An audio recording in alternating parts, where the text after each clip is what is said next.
Resistance Fall of Man was the PS3's big game for a while, and now the franchise is moving to the PlayStation Portable with Resistance-Retribution, which was just announced at E3. We're here to check out what gamers can expect with this handheld version, so Jeremy, let's start right in. Thanks, Jess. Well, obviously, guys, this game was huge on the PlayStation 3. It was its frontier franchise on the system when it launched. I'm glad that it's finally coming to the PSP. As a fan of the series, what are you guys going to do to keep me in terms of the storyline? Where does this pick up? How does it bridge the two games together? We're actually really excited because it is a bridge between Resistance Fall of Man and Resistance 2.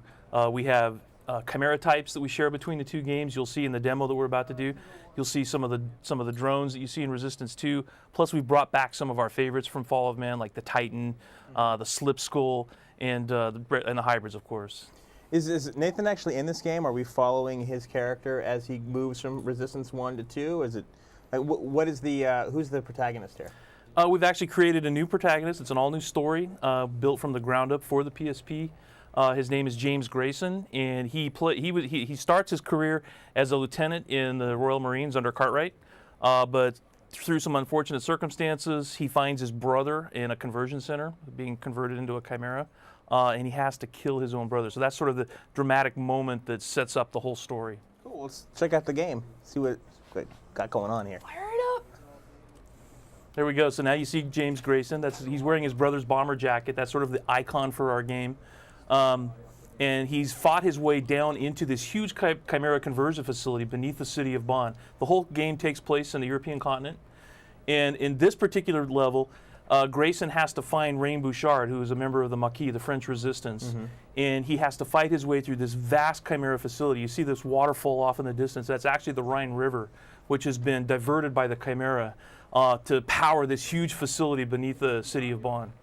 Are we going to revisit any of the places that we saw in the first game or that we're going to see in the second game?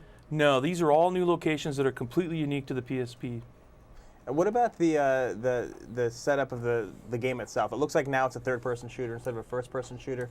Are you going to be able to actually switch between modes, or is it specifically this way? I ask because Killzone Liberation was one game that went from being one extreme on the PlayStation 2 to another on PSP. What's your philosophy in trying to tie the games together here? Well, we decided because we're building a unique game for the PSP, because it's a single analog stick game, we really felt like going with a third-person perspective enabled us to concentrate on the movement, moving everything to the left stick. So a first-person perspective like they have in Resistance, I think sort of requires two analog sticks. And what we did instead was we created this new aiming mechanism. So if you see the four brackets there in the center of the screen, as Chris is fighting the Titan here, you'll see that the reticle stays on whatever target is within those four brackets. So this aim assist allows us to put some skill into the game. You still have to aim the camera with the face buttons, but it's much easier to do because you can just tap between targets. If he had multiple targets right now, he'd be able to tap between targets on the screen. Chris, I noticed that you're switching between the different weapons here. Is the weapon system like this, or does it have a quick weapon swap if you want to do that instead? Yeah, we've incorporated the weapon ring that for Resistance Fall of Man first introduced, but we also have a quick tap as well that'll let you cycle through the weapons. What about the in terms of the multiplayer? In Resistance on PS3, that was one of the big drawing points. It supported a huge amount of players. What kind of multiplayer approach are you taking here? We actually have a really robust multiplayer system, but we're not talking about it today.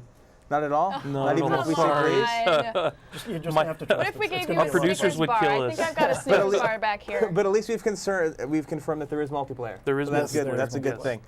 Absolutely. Now, in terms of when this game's coming out, we know it's coming out in spring. But does that mean at a particular time? Have you guys nailed down a month yet, or is it still just whenever in that season? We still have a few months to decide because we're still working on our exact schedule for putting polish into the level.